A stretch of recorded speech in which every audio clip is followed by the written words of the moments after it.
কৃষ্ণ চৈতন্য দেব শ্রী রাধা কৃষ্ণ পাদ সভুগণ ললিতা শ্রী বিশাখা গীতানুষ্ঠ মহাপ্রভু কীর্তন নিত্য গীত মদিত মনোসরসেন রোমাঞ্চ কম্পাশ্রুতরঙ্গ ভাজ বন্দে গুরু শ্রী চরণারবিন্দ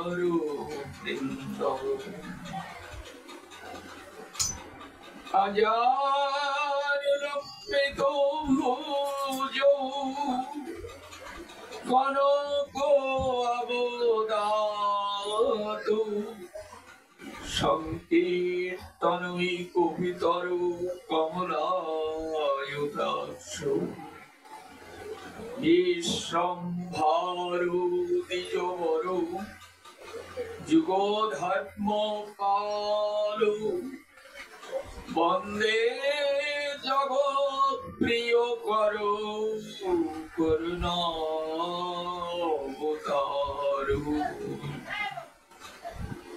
নমস্তে কাল সত্যায় জগন্নাথ সুতায় চ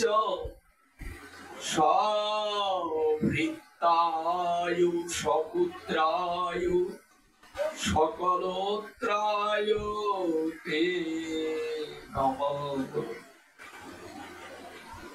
বরেহা পিলাভিরামঙ্গ মৃগমদ তিলকং কুণ্ডলাক্রান্ত গণ্ডং কঞ্জাক্ষং কুম্ভকণ্ঠং স্মৃত শুভগ মুখ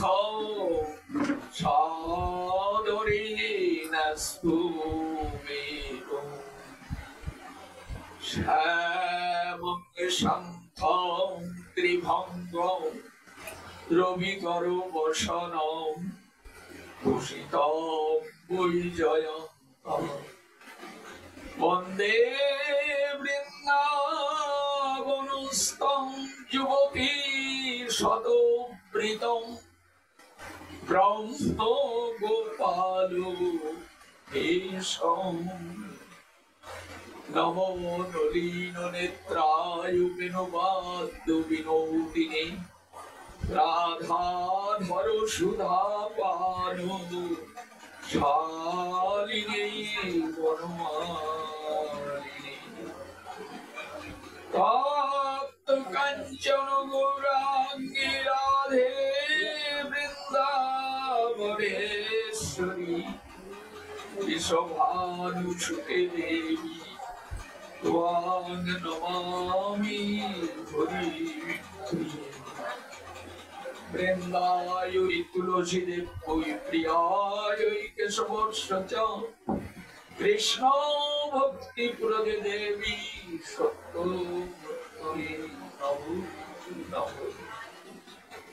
যাং প্রপ্রজাতম অনুপেতম অপেতকৃতম দৈভায়নো বিরহ কাদ্র আজুভাব পুত্রেতি তন্ময়তা তয়তরভিনেদুস্তম সর্বভূতহৃদয় মুনিমানতোস্মি শ্রীরূপ সনাতন ভট্ট রঘুনাথ শ্রীজীব গোপাল ভট্ট দাস রঘুনাথ আমি এই চাই গোসাইয়ের পরিচরণ যাহা হইতে বিঘ্ননাশ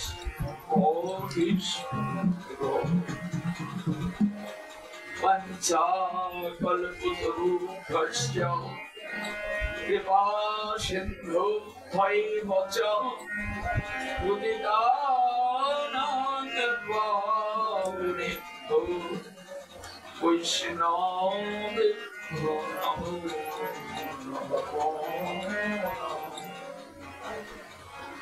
অপ্রধু পরমানন্দ নিত্যানন্দ রায় অভিমানে শূন্য নিতাই নগরে নগরে বেড়ায় যার দেখে তারে বলে দন্তে তৃণ ধরি আমায় কিনে আলো বলো গো হরি জয় নিতাই গো হরি ও হরি নিতাই গৌর হরি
সকছু গরিয়ার যৎ জিহ্বাগ্রে বর্ততে নাম তুভ্যম হে পুষ্প পুষ্পে জহুবশস্তু রাজ্যা ব্রহ্মানুচূর্ণং গৃহ্ণন্তি চেতে।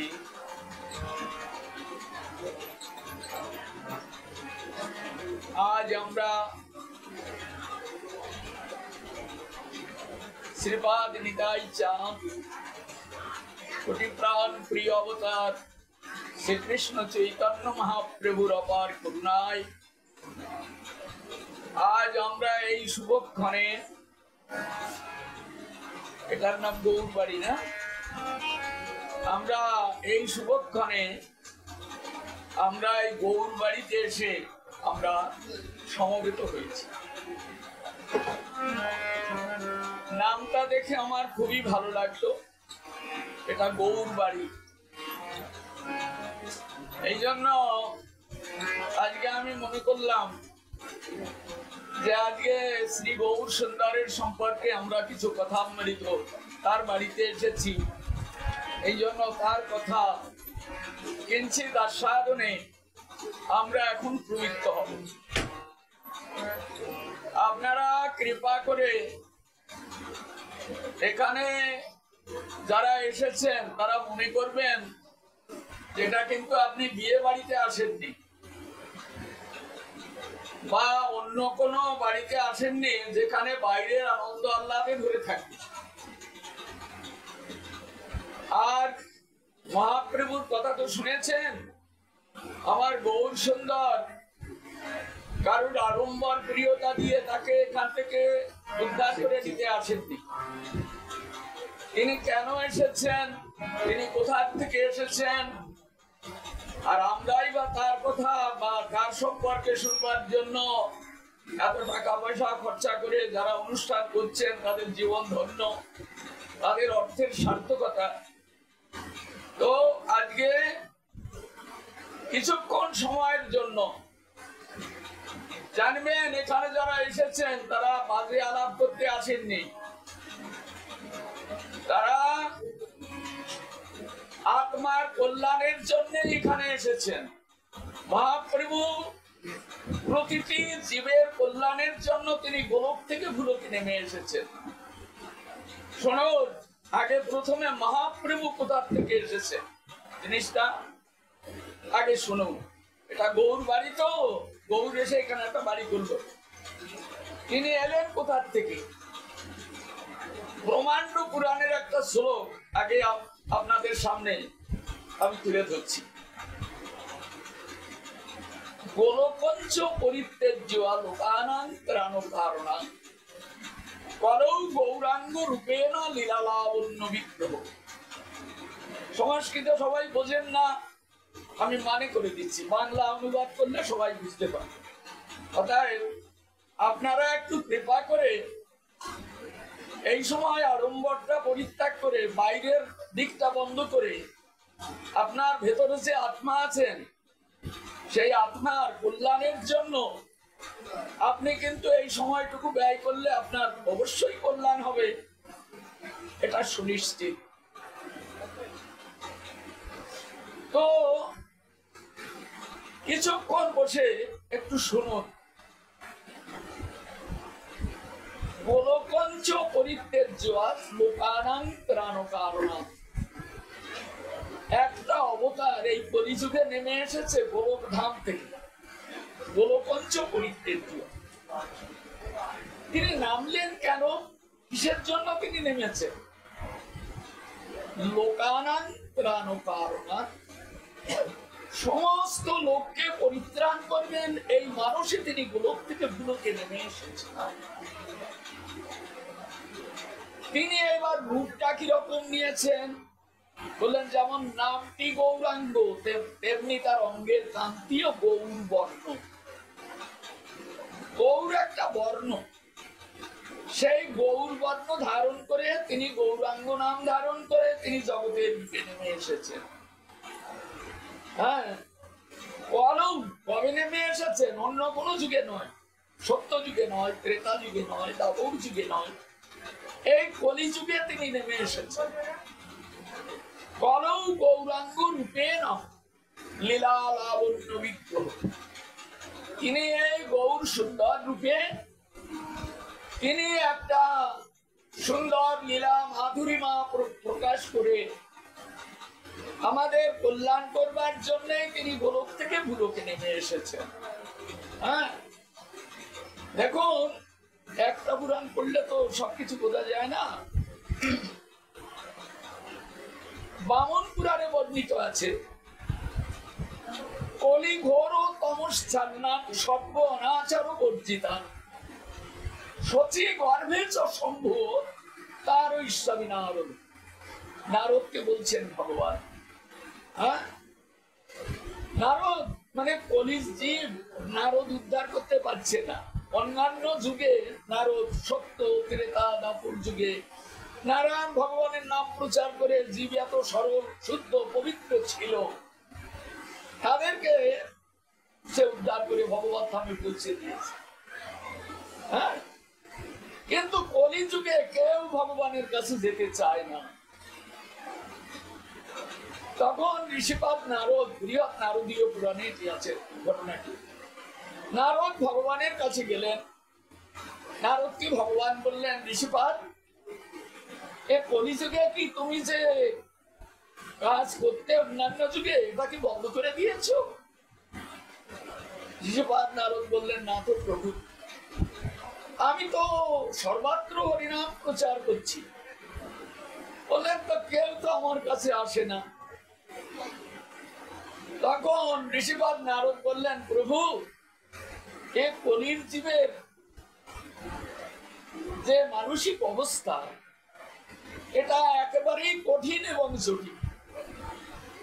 এরকম বললেন, হরিনাম শুনলেও কেউ ভগবানের চরণে যাবে এরকম ভাব আমি কাউকে দেখতে পাই না। কত বলি, কত প্রচার করছি, কিন্তু কেউ আসে না। এখন উক্ত শ্লোকে শোনাচ্ছেন, কলি ঘোর তমশ্চান্নান। তম মানে অন্ধকার, ঘোর মানে ঘোর অন্ধকার। তাই আজকে আমরা যে কলির জীব, আমরা ঘোর অন্ধকারে পতিত হয়েছি। সেটা আমরা বুঝতে পারছি না। হ্যাঁ, কিছুক্ষণ শোনেন, দেখবেন কিছুটা বুঝতে পারি। কলি ঘোর তমশ্চান্নান, কলির জীব ঘোর অন্ধকারে পতিত হয়েছে। এখন কোন পথ দেখতে পাই না। আমরা যদি ঘোর অন্ধকারে কেউ পতিত হই, চিন্তা করুন জাগতিক অবস্থা, চিন্তা করুন। আমরা যদি কেউ ঘোর অন্ধকারে পতিত হই, তখন রাস্তা দেখবো কি করে? কোন পথে যেতে হয় বুঝবো কি করে? এটা পুকুর না খাল না ড্রেন, কোথায় পা দেবো, পাটা দেবো কি করে? এই জন্য দেখুন, আমাদের বেদ, পুরাণ, উপনিষদ, স্মৃতি, শ্রুতি, সর্বত্র মহামতি বেদব্যাস এমন ভাবে বর্ণনা করেছেন যে তার প্রত্যেকটি শ্লোকের বহু গুরুত্ব আছে, কিন্তু আমরা পড়িও না, সেগুলিকে আস্বাদন করবার চেষ্টাও করি না। ধর্ম কর্ম বলতে কিছুই জানি না।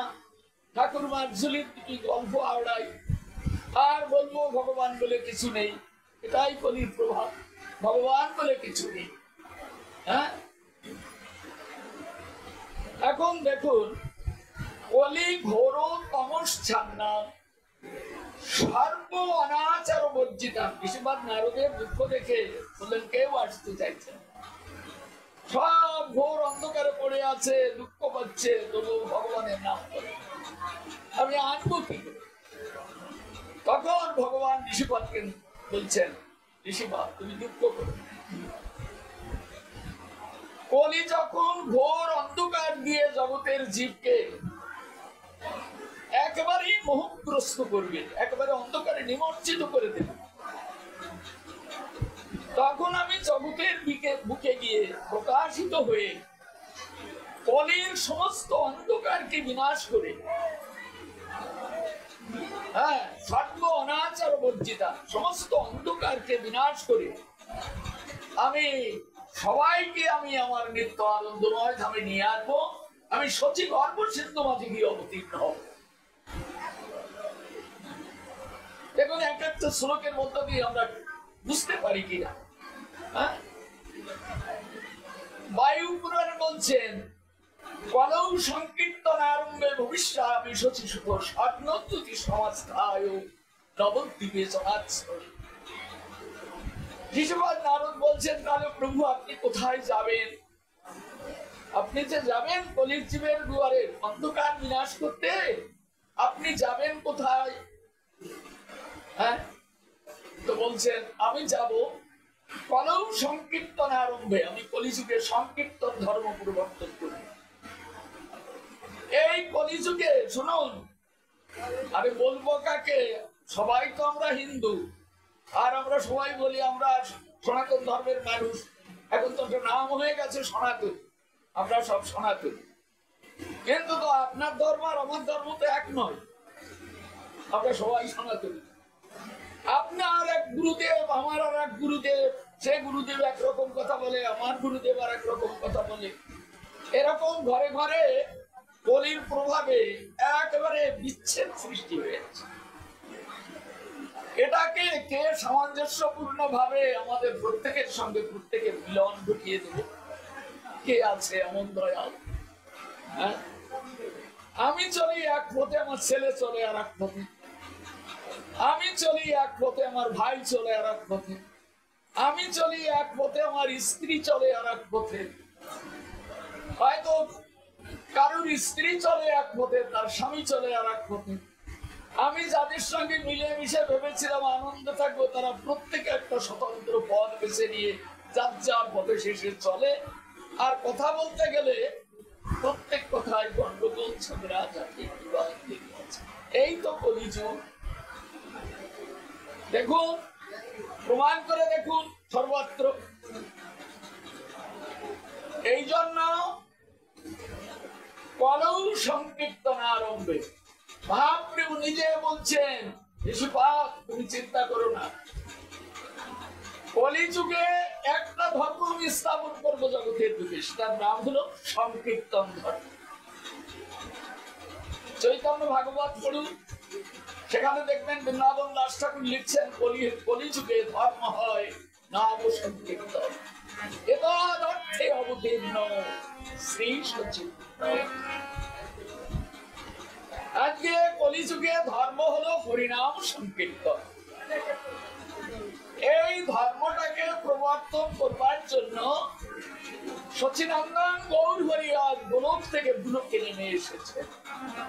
হ্যাঁ, আপনারা একটু শান্তভাবে বসুন। খাওয়া দাওয়ার অনেক সময় আছে, কথা বলার, আত্মীয়তা করার অনেক সময় আছে, কিন্তু আমাদের সব সময় পাবে না। আর ডাকলেও আমি যাই। তো কলিযুগে ধর্ম হয় নাম সংকীর্তন। সবাই জানুন, লক্ষ্মী পূজা, কালী পূজা, গণেশ পূজা, ইতু পূজা, দুর্গা পূজা, হ্যাঁ, জগদ্ধাত্রী পূজা, এসব কিছু যুগ ধর্ম নয়।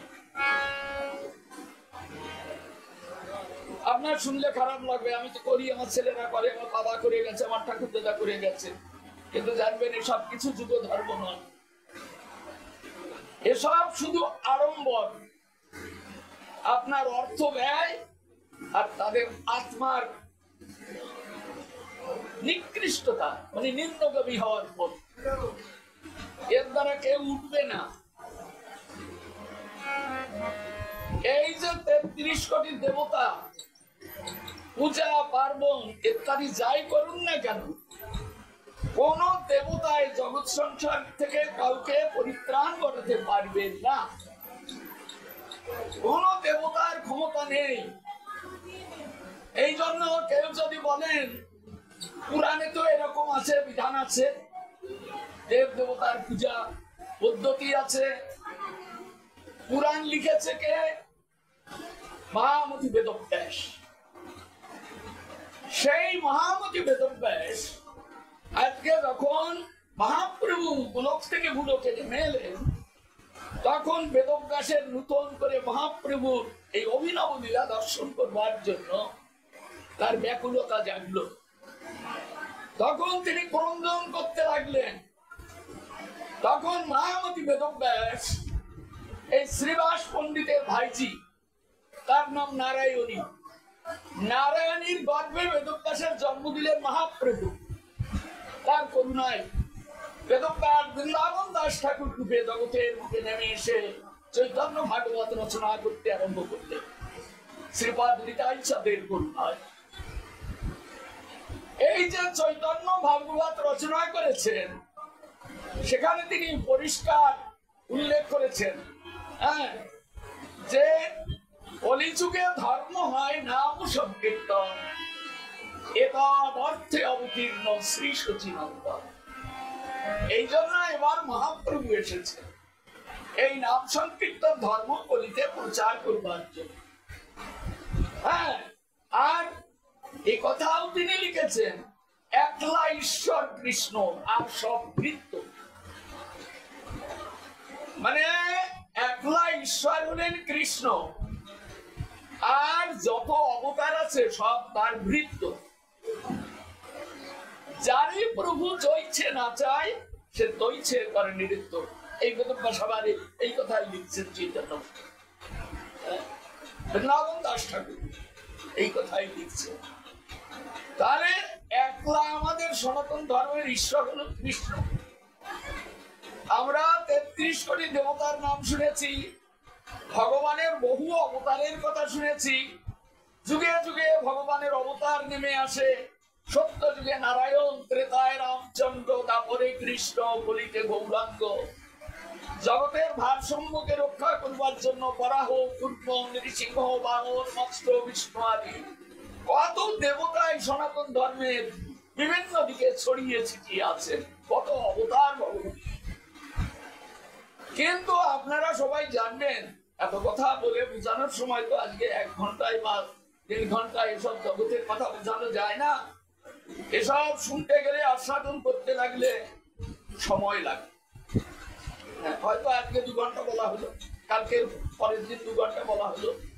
এইভাবে যদি অন্তত 1টা মাস টানা চলে, তাহলে এই সনাতন ধর্ম সম্পর্কে কিছু বোঝা যায়। কিন্তু আজকে বিকাল বেলায় আমাকে একটু ডাকলেন সনাতন ধর্ম সম্পর্কে বা একটা গৌর বাড়ি আমার দেখে, গৌর বাড়ি আমার খুব ভালো লাগছে। এই জন্যে আমার যত অবতার জগতে নেমেছে, অবতারও সার গোড়া অবতার।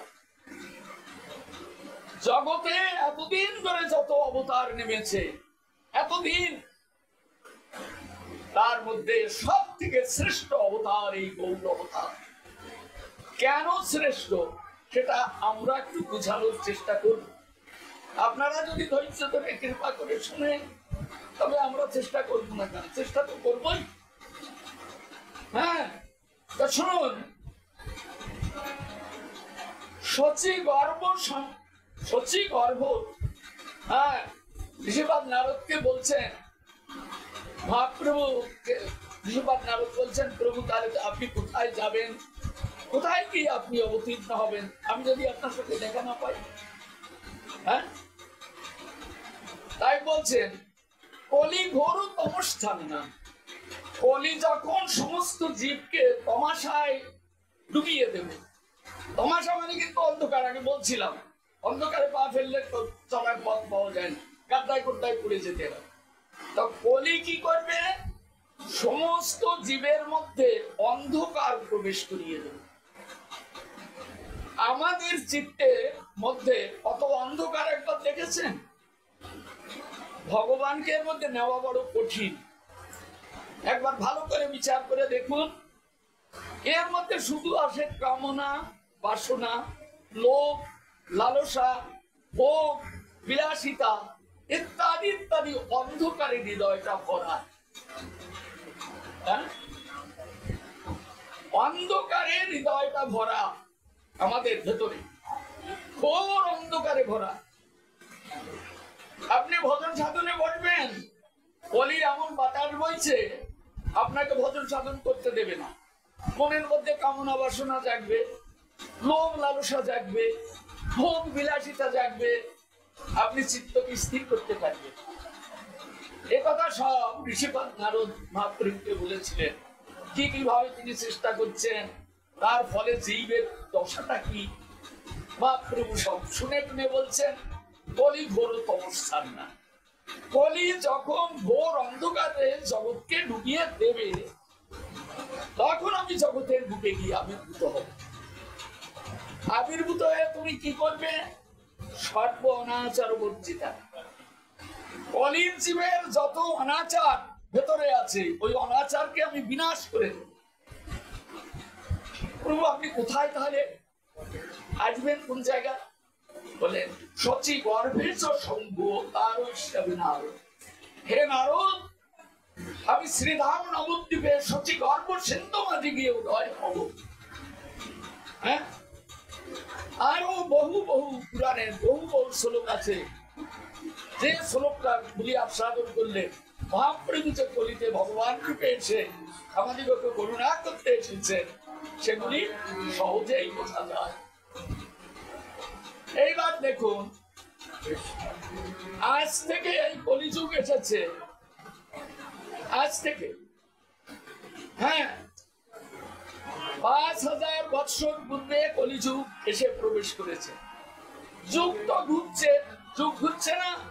সত্য, ত্রেতা, দ্বাপর, কলি, এরকম ঘুরছে। 71 বার যদি চতুর্যুগ যায়, এই 4 যুগ যদি 71 বার যায়, তাহলে 1 মন্বন্তর হয়। এরকম 14 মন্বন্তর জগতের স্থিতি হয়, 14 মন্বন্তর। তাহলে এই যুগের যে সময়টা, এক একটা যুগ, একই সাধারণ কথা। সত্যের পরমায়ু 17,28,000 বৎসর, ত্রেতার পরমায়ু 12,96,000 বৎসর, দাপরের পরমায়ু 8,64,000 বৎসর, কলির পরমায়ু 4,32,000 বৎসর। এরকম পরমায়ু এক একটা যুগের, সে আবার ঘুরছে। 71 চতুর্যুগে 1 মন্বন্তর, 14 মন্বন্তরে ব্রহ্মার একদিন হয়, 14 মন্বন্তর। এই একদিন জগতের স্থিতি, এরকম জগৎ থাকবে একদিন এরকম। আচ্ছা, এখন যদি আমরা মন্বন্তর চলছে। যারা জ্ঞানী ব্যক্তি তারা তো জানতে চাইবেন এখন কোন মন্বন্তর চলছে। এখন চলছে সপ্তম মন্বন্তর। এই সপ্তম মন্বন্তরে অষ্টবিংশ চতুর্যুগের দাপনের শেষ ভাগে স্বয়ং ভগবান যিনি, ওই যে আমাদের সনাতন ধর্মে স্বয়ং ভগবান একজন, আর যত ভগবান তার অংশ আর কলা, এগুলি যখন আমি একদিনে বলে শেষ করতে পারবো না, এর জন্য সৃষ্টি তত্ত্ব পড়তে হবে। পড়লে আপনারা বুঝতে পারবেন। আমাদের মধ্যে এমন এমন মানুষ আছে, এমন কি বলবো, যদি বলি নারায়ণ, তার পাশে যদি বলি কৃষ্ণ, বলবে কেউ দুইজন এক। যদি বলি রামচন্দ্র, তার পাশে যদি বলি কৃষ্ণ, বলবে দুইজন। হ্যাঁ, এমনকি বরাহ, কুর্ম, নৃসিংহ, বামন, মৎস্য, বিষ্ণু আদি যত বলবো সবই এক। কিন্তু এগুলি যারা সৃষ্টি তত্ত্ব পড়ে না বা জানে না, তারা এটাকে আলাদা করতে পারবে না। কিন্তু আমি আপনাদের সামনে বলে যাচ্ছি, সব ভগবান এক নয়, সব আলাদা আলাদা আলাদা আলাদা। আমাদের এই সনাতন ধর্মে একজনই হলেন স্বয়ং ভগবান, তিনি হলেন কৃষ্ণ। তিনি সংক্ষিপ্ত ভাবে আমি বলছি, যেটুকু আপনারা বুঝতে পারেন। কঠিন বিষয় গেলে মাথায় ধরে রাখা কষ্ট। এই যে একলা ঈশ্বর কৃষ্ণ, ইনি গোলকে থাকেন, গোলকে, গোলক থেকে ইনি নামেন না। আর যত ভগবানের নাম আমি শুনালাম, এরা কেউ গোলকে যেতে পারে না। এর সব ভগবান চতুর্ভুজ এবং এরা সব বৈকুণ্ঠ বিহার। সব ভগবান বৈকুণ্ঠে বিহার করেন, আর গোলকে থাকেন স্বয়ং ভগবান কৃষ্ণ। তিনি যুগে যুগে নামেন না, তিনি যুগে যুগে অবতার প্রেরণ করেন।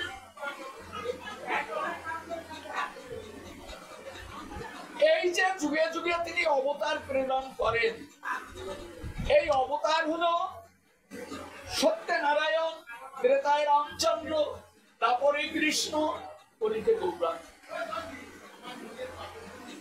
এইরকম ভাবে যুগ চলছে। এক যুগের অবতার আর এক যুগে আসেন, একে বলা হয় যুগাবতার। এখন এইভাবে জগতের বুকে যুগে যুগে অবতার আসেন। এখন আমরা মনে করি, আমরা মনে করি কি সমস্ত সনাতন ধর্মের মানুষ কাকে অবতার আর কাকে ভগবান এই সম্পর্কে 99 আর কত দেবো বলুন, তারা জানেই। আবার কেউ কেউ মনে করে কি 33 কোটি দেবতাও হবে। কিন্তু দেবতাদের জন্ম কোথায়? ভগবানের ধারে কাছেও তো তারা জন্মায়। হ্যাঁ, তারা তো কশ্যপ ঋষির 11টা বিবাহ, 11টা। এই কশ্যপ ঋষি প্রজাপতির 11টা কন্যাকে বিবাহ করেছে এই কশ্যপ ঋষি। তার মধ্যে দুটির নাম করছি, একটার নাম দিতি আর একটির নাম অদিতি। দিতির গর্ভে সমস্ত অসুর জন্মগ্রহণ করেছে, আর অদিতির গর্ভে সমস্ত দেবতা জন্মগ্রহণ করেছে। তাহলে কোথায় ভগবান গোলকাধিপতি আর কোথায় এই দেবলোকে দেবতাদের জন্ম? কত দূরে বলুন। আবার কশ্যপ ঋষি হলেন ব্রহ্মার মানুষ পুত্র, হ্যাঁ, মরিচি ঋষির পুত্র। মরিচি ঋষির পুত্র কশ্যপ। সেই কশ্যপের স্ত্রী অদিতির গর্ভে এই সমস্ত দেবতার জন্ম হয়েছে। আচ্ছা, ভগবান কোথায় আর এই দেবতারা কোথায়? একটু যদি বলতে যাই অন্য লাইনে হয়তো চলে যেতে পারি, আমার ফিরে আসতে হবে ভাব করে বলতে পারি। শুনুন, আমাদের এই যে ব্রহ্মাণ্ডটা, এটা 14টা তল আছে। চতুর্দশ ভুবনাত্মক এই ব্রহ্মাণ্ড। আপনারা কি জানেন আমরা কোন তলে আছি? অনেকেই বলবে না জানি না আমরা কোন তলে আছি, আমরা ভূলোকে আছি। ভূগোল যারা জানেন তারা নিশ্চয়ই জানবেন যে আমরা ভূলোকে আছি। ভূলোকটা কোন তল? এই ভূলোকটা হলো 8ম তল, 8 নম্বর তল, 8 নম্বর। এই যেখানে আমরা আছি যে লোকে, এটার নাম ভূলোক। এখানে বহু দেশ এখানে দেখতে পাচ্ছেন, জাপান, জার্মান, ব্রাজিল, যত ইউরোপাদি, এশিয়া, ইউরোপ, যত দেশ আছে সমস্ত দেশটাই হলো 8ম তল, 8 নম্বর তল। এর নিচে আরো 7টা তল আছে, অতল, বিতল, সুতল, তলাতল, রসাতল, মহিতল, পাতাল। এই 8টা শুনলেন। এর উপরে আরো 6টা আছে না, 14টা আমি। এর উপরে যে 6টা আছে এটা হলো ভূলোক, এর উপরে ভূমলোক, তার উপরে মহলোক, তার উপরে জনলোক, তার উপরে তপলোক, তার উপরে সত্যলোকে ব্রহ্মা বসে আছে। প্রত্যেক ব্রহ্মাণ্ডে বহু অনন্ত কোটি ব্রহ্মাণ্ড। হ্যাঁ, এই অনন্ত কোটি ব্রহ্মাণ্ডে এইরকম ভাবে ভগবান সৃষ্টি করে দিয়েছেন। সব ব্রহ্মলোকে ব্রহ্মা বসে আছেন, উনি ওইখান থেকে সৃষ্টি করছেন সব। আর যার যেখানে জায়গা দেওয়ার উনি বুঝে শুনে তাকে সেইখানে জায়গা দিচ্ছে। জানি না কোন জন্মে কোন ভাগ্য করেছি, তাই এই মনুষ্য মানুষ করে এই 8ম তলে বাস দিয়েছে। কেমন কিছু ইঙ্গিত মাত্র, বুঝে মাথায় ধরে রাখা খুব কঠিন আছে, ইঙ্গিত আর কি, আভাস মাত্র। তো আমরা এই 8ম তলে আছি। আর দেবতারা আছে কোথায়? এর উপরে ভূগোলক, তার উপরে স্বর্গলোক, স্বর্গলোকের সমস্ত দেবতারা আছে। তারপরে মহলোকে তপস্বীগণ বাস করছে, জনলোকে মুনি ঋষিরা বাস করছে, তপলোকে যারা তপস্যা করছেন তারা তো সেইখানে তপস্যা করছেন। হ্যাঁ, সত্যলোকে ব্রহ্মা সৃষ্টির কার্য করছেন তার লোকজন। প্রত্যেক লোকে কাজ চলছে, আমরা এই 8ম লোকে আমরা আছি। কিন্তু আনন্দের বিষয় হলো এখানে ভগবান অন্য কোন তলে নামেন। ব্রহ্মা দেখবেন পুরাণে, আমি একসময় পুরাণের ছাত্র ছিলাম, পুরাণে দেখা যায় ব্রহ্মা কতকাল তপস্যা করে যাচ্ছেন, ভগবানকে পান। বাবা ভোলানাথ কৈলাসে তপস্যা করে যাচ্ছেন, ভগবানকে পান। হ্যাঁ, ইন্দ্র স্বর্গে ভগবানের ধ্যান করছেন, ইন্দ্র ভগবানকে পান না। ইন্দ্র তো দূরের কথা, দেবগুরু বৃহস্পতিও ভগবানের দর্শন পায়। বলুন, তারা কিন্তু তপস্যা করে। কিন্তু ভগবান যুগে যুগে অন্য কোন লোকে গিয়ে না নেমে তিনি এই নরলোকে এসে নরদেহ ধারণ করে লীলা করে চলে। এই জন্য চৈতন্য ভাগবতে বৃন্দাবন দাস ঠাকুর লিখেছেন, নরতনু ভজনের মূল। দেবতা হলে আপনি ভজন করতে পারতেন। হ্যাঁ, এই নরতনুটাই হলো ভজনের মূল। আপনি ভজন সাধন করবার জন্য এই যোগ্য দেহটা আপনি আজকে লাভ করতে পেরেছেন। একবার চিন্তা করে দেখবেন রাত্রিতে শুয়ে, আমি কি দেহ লাভ করেছি? এটা হ্যাঁ, টাকা গোনার জন্য না ব্যবসা করার জন্য, না লোকারে কিছু সোনা দানা রেখে যাওয়ার জন্য, না কিছু দলিল পত্র আরো বাড়ানোর জন্য, টাকা কিনলে দলিল হয়, এইগুলির জন্য আমি এসেছি? না, আমি কিছু সন্তান সন্ততি তৈরি করতে এসেছি, না আত্মীয় স্বজন কুটুম্ব বাড়াতে এসেছি। দেখবেন আপনার গুণাদিন ফুরিয়ে গেলে এই যে সময়টা আপনি পেয়েছেন এই নরতম যে,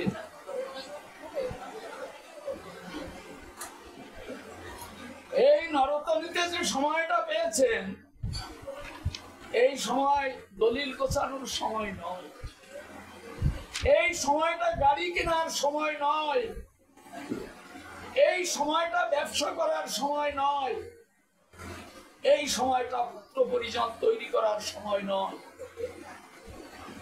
কেন বললেন? আজ যে আপনাকে বাবা বলে ডাকছে, আপনার কোনদিন ঘুরিয়ে গেলে তার সাথে আর কোনোদিন দেখা হবে? তো আপনার কিসের ছেলে সে? আপনি বা তার কিসের বাবা? হ্যাঁ, আপনি অনেক জমি কিনেছেন, দলিল একবার আলমারিতে ভর্তি। আপনি যেদিন চলে যাবেন, কটা দলিল আপনার সঙ্গে যাবে? যাবে একটাও। আপনার গাড়িগুলি দাঁড়িয়ে থাকবে গ্যারেজে, আপনি চলে যাবেন, গাড়ি কোথায় যাবে তা আর আপনি জানতে পারবেন না। আপনার ব্যাংকের টাকা ব্যাংকে পড়ে থাকবে, কে খাবে তা আপনি জানতে পারবেন না।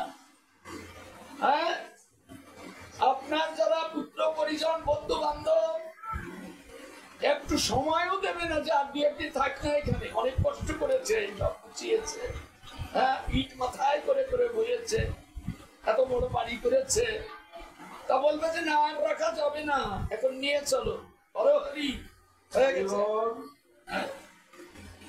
তো এই হলো জগতের সংসারের খেলা। আপনি কিন্তু কিছু নিতে আসেননি, নিতে আপনি চাইলেও দেবে না, সব কেড়ে রেখে রিক্ত হস্তে আপনাকে বিদায় দিয়ে যাও। তাহলে কেন এসেছিলাম আমরা, কি করতে এসেছিলাম? হ্যাঁ, এইবার একটা কথা আমরা একটু না বলে পাচ্ছি।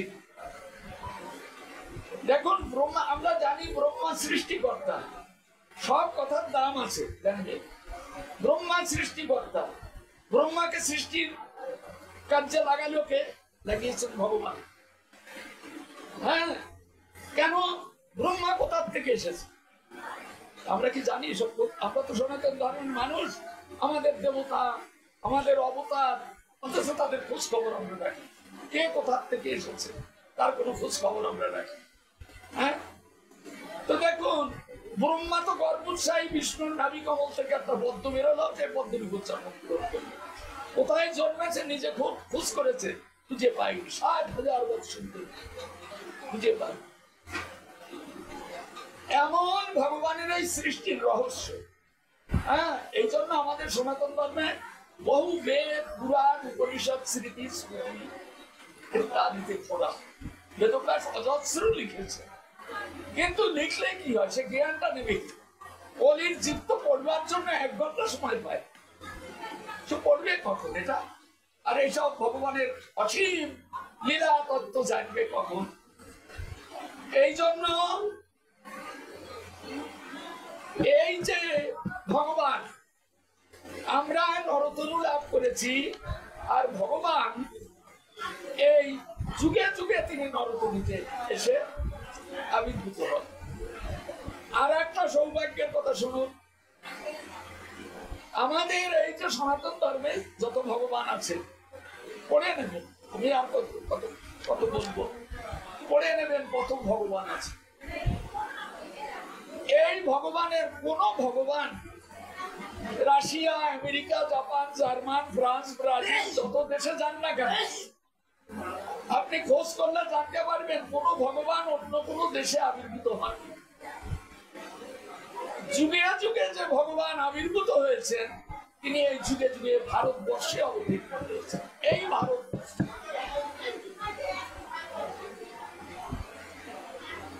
আপনি যদি আমেরিকায় গিয়ে খ্রিস্টান হয়ে জন্মগ্রহণ করতেন,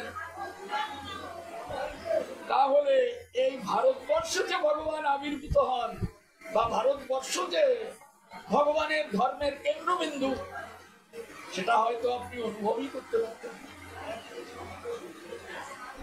আজকে আমাদের কত সৌভাগ্য, জানবেন যে সেই ভারত ভূমিতে আজ নরতরুতে আমাদিগকে ভগবান জন্ম দিয়েছেন। এটা সব থেকে বড় পাওনা। আমরা বুঝতে চেষ্টা করি না, তাই আমরা কিছুই বুঝি না। হ্যাঁ, কিছুই বুঝি না, এটা বড় পাওনা। আর ভগবান তিনি যুগে যুগে আবির্ভূত হচ্ছেন, যুগ ধর্ম প্রচার করছেন। সত্য যুগে ধর্ম ছিল ধ্যান, ধ্যান না করলে নারায়ণ প্রসন্ন হতেন না। ত্রেতা যুগে ধর্ম ছিল করলে রামচন্দ্র প্রসন্ন হতেন না। দাপুর যুগে ধর্ম ছিল অর্চন, অর্চন না করলে কৃষ্ণ সন্তুষ্ট হতেন না। কলিযুগে ধর্ম হরিনাম সংকীর্তন। তাহলে যুগ পাল্টায়, ধর্ম পাল্টায়। এই জন্য আমাদিগকে যুগ ধর্মটা বুঝতে হবে। যুগ ধর্ম কি, এই যুগে ধর্ম কি, আর এই যুগের ভগবানই বা। যদি কেউ বলেন না এই যুগের ভগবান নারায়ণ, তাহলে বুঝবো যে তিনি ভুল করছেন। ঠিক ঠিক হলো। যদি কেউ বলেন এই যুগের ভগবান রামচন্দ্র, ঠিক হলো। এমনি করে অন্য কোনো ভগবানের কথা বললে বুঝতে হবে যে এ যুগ ধর্মটা সে বুঝতে পারে। আবার শ্রীজীর গোস্বামী পাদের কলমে দেখা যায় যে যতক্ষণ পর্যন্ত সে যুগ ধর্ম বুঝতে না পারবে, ততক্ষণ পর্যন্ত সে দুঃখময় সংসার পার হতে পারবে না। পারবেন? হ্যাঁ, যুগ ধর্ম না বুঝলে এই দুঃখময় সংসার সে পার হতে পারবে না। কলিযুগে ভগবান কিছু ব্রাহ্মণ সৃষ্টি করে নিয়ে এসেছে। জানবেন এরা আদৌ কেউ ব্রাহ্মণ নয়, বুঝলেন তো? এই সম্পর্কে আমার কথা শুনলে কেউ কেউ হয়তো ভেতরে ভেতরে রাগ করে, কিন্তু করলে আমার কিছু বলার নেই, তিনি করতেই পারেন। এ যুগে কোনো ব্রাহ্মণ নয়। ব্রাহ্মণের 12টা গুণ থাকবে। সেই গুণগুলির কথা যদি আমি বলি আপনার গায়ে শিহরণ লাগবে। এই 12টা গুণ যতক্ষণ কারোর মধ্যে প্রবেশ না করবে, ততক্ষণ সে ব্রাহ্মণ হতে পারবে না। হ্যাঁ, তার প্রথম লক্ষণ হলো শৌচ এবং সদাচার। এই গুণগুলি যদি কোনো শূদ্রের মধ্যে গিয়েও বিরাজমান হয়, তবে সে ব্রাহ্মণ হতে পারছে। এই জন্য গীতায় ভগবান পরিষ্কার উল্লেখ করে দিয়েছেন, চতুর্বর্ণম মায়া সৃষ্ট গুণ কর্ম বিভাগ। আমি 4টি বর্ণ সৃষ্টি করেছি, না জাত, জন্ম দ্বারা নয়, গুণ এবং কর্ম অনুসারে। তার মধ্যে কি কি গুণ আছে? সে কি ব্রহ্মগুণের অধিকারী? ব্রহ্মগুণটা কি বললেন? ব্রহ্ম জানায়াতি যশ ব্রাহ্মণ অভিধান বলছে, যে ব্রহ্মকে জানতে পেরেছে সে ব্রাহ্মণ পদে বসছে। বললেন ব্রহ্ম কতজন? এইসব দেব দেবতা ইত্যাদি ভগবানের অবতার সব কি ব্রহ্ম নাকি? ব্রহ্ম একম দ্বিতীয়ম নাস্তি। ব্রহ্ম একজন, 2জন হয় না। সেই ব্রহ্ম কে? সেই ব্রহ্ম হলো কৃষ্ণস্তু ভগবান স্বয়ং। স্বয়ং ভগবান কৃষ্ণই হলেন ব্রহ্ম। ওই ব্রহ্মকে তাকে জানতে হবে, তবেই তিনি বলবেন যে হ্যাঁ আমি ব্রাহ্মণ হয়েছি। আমার মতো কাঁধে ঝোলা একটা নিয়ে দৌড়লাম, না একটু পুজো করে দিয়ে আসি, ব্রাহ্মণ হয়ে গেলাম? হ্যাঁ, ব্রহ্মকে জানতে হবে, ব্রহ্মবাদী হতে হবে। তো আমি তো দেখি না যে এখন এই দলে কোন ব্রাহ্মণ এসেছে যে একটু মহাপ্রভুর হরিনাম সংকীর্তন করে আসি, গলায় একটা তুলসীর মালা দিয়ে, কপালে একটু তিলক করি, একটু হরিনামের ঝোলা নিয়ে হরিনাম করি। আর যদি বলা হয় একটু সদাচার পালন করো, তখন বলবে আমিও সবের মধ্যে নেই। হয়ে গেল ব্রাহ্মণ। আর আপনি শুনেছেন ব্রাহ্মণের কথা, তো আপনি ডেকে আনলেন ব্রাহ্মণ, বাবা তুমি এসো আমার ঘরে একটু পুজো করে দিয়ে যাও, আমার কল্যাণ হোক। হ্যাঁ, এদিকে হরিভক্তি বিলাসে আমার সনাতন গোস্বামী পাদ, গোপাল ভট্ট গোস্বামী পাদ, তারা লিখছেন কি, অদীক্ষিত ব্যক্তির হস্ত মিশ্রিত জল কুকুরের মূত্র সদৃশ। জানবেন, অদীক্ষিত ব্যক্তির নিবেদিত নৈবেদ্য কুকুরের বিষ্ঠা সদৃশ। তা আমাদের যারা এই ব্রাহ্মণরা পুজো করতে আসেন, এরা কি দীক্ষিত? কার দীক্ষিত আপনি? বলেন আমি কালী মন্ত্রে দীক্ষা নিয়েছি, আমি শিব মন্ত্রে দীক্ষা নিয়েছি, আমি গানপত্য মন্ত্রে দীক্ষা নিয়েছি। কিন্তু সমস্ত পুরাণাদি বলছেন কৃষ্ণ মন্ত্রে দীক্ষাই হলো দীক্ষা, আর কোন মন্ত্রে দীক্ষা দীক্ষা নয়।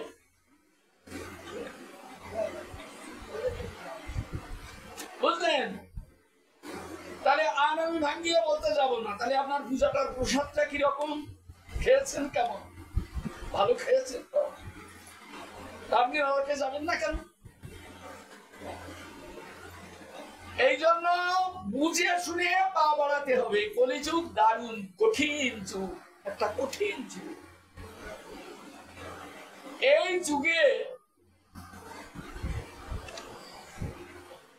মহাপ্রভুকে যদি জানতে না পারা যায়, তাহলে জানবেন আমি দুর্ভাগা। এমন করুণা করে যিনি গোলক থেকে ভূলোকে নেমে এলেন, তিনি যে ধর্ম আমাদের দুয়ারে এসে প্রবর্তন করলেন, সেটি আমার মধ্যে প্রবেশ করল না। আমি দুর্ভাগা। এই জন্য মহাপ্রভু কোথা থেকে এসেছেন? যদি বলেন, আপনি একটু আগেই তো বললেন ভগবান হলেন কৃষ্ণ। আমি যদি বলি সেই কৃষ্ণই গৌরাঙ্গ রূপে আজ আপনাকে উদ্ধার করতে এসেছেন, আজকে গা ঢাকা অবতারে, আপনি মানবেন না হয়? হ্যাঁ, অনেকে বলবে, আরে মহাপ্রভু যেমন গৌর, যেমন ভগবান, ভগবান কোথায়? ওরকম মহাপুরুষ তো রামকৃষ্ণদেব ছিলেন, বিবেকানন্দ ছিলেন, অমুক ছিলেন, তমুক ছিলেন, কত ছিলেন। কিন্তু না, উনি মহাপুরুষ নয়, উনি সমস্ত অবতারের অবতারই। ওনার মধ্যে সমস্ত অবতার বিরাজমান আছে। প্রমাণ নেবেন? একটু বসুন, তাহলে ওনার মধ্যে কি প্রকারের অবতার আছে। আর এই হরিনামটাই বা কি জিনিস, বুঝলেন? আমি আর অন্য লাইনে আমি যেতে পারছি না, আর গেলেই তো কথা, যে লাইনে ঢুকবো সেই লাইনেই কথা। ও 2, 4, 5, 10 ঘন্টা কথা বলছে, আমার কোনো দিক তাকাতে হয় না। তো আজকে এখানে আমি শুনেছি যে এখানে হরিনাম সংকীর্তন যোগ্য হবে। কেমন নাম যজ্ঞ হবে? এখানে হরিনাম হবে। নাম যজ্ঞটা জিনিসটা কি? অনেকে হয়তো মনে করবে যজ্ঞ তো তাকে বলে, কিছু চন্দন কাঠ আনলাম, কিছু বেল কাঠ আনলাম, কিছু ঘি আনলাম, ইত্যাদি কর্পূর ইত্যাদি নানান রকম এনে পোড়ালাম আর হোম যজ্ঞ করলাম, এটাকেই যজ্ঞ। এরকম 90% জনই এই প্রকার মনে করে। কিন্তু এই কলিযুগে এই যজ্ঞগুলি নেই, জানবেন। মহামতি বেদব্যাস নিজে চৈতন্য ভাগবত পড়ুন, বুঝতে পারবেন। কলিযুগে এইসব কোনো যজ্ঞ নেই। কলিযুগে নাম যজ্ঞ সার, নাম যজ্ঞ না কইলে কেহ নাহি হয় পার। চৈতন্য ভাগবতে বৃন্দাবন দাস ঠাকুর পরিষ্কার লিখে।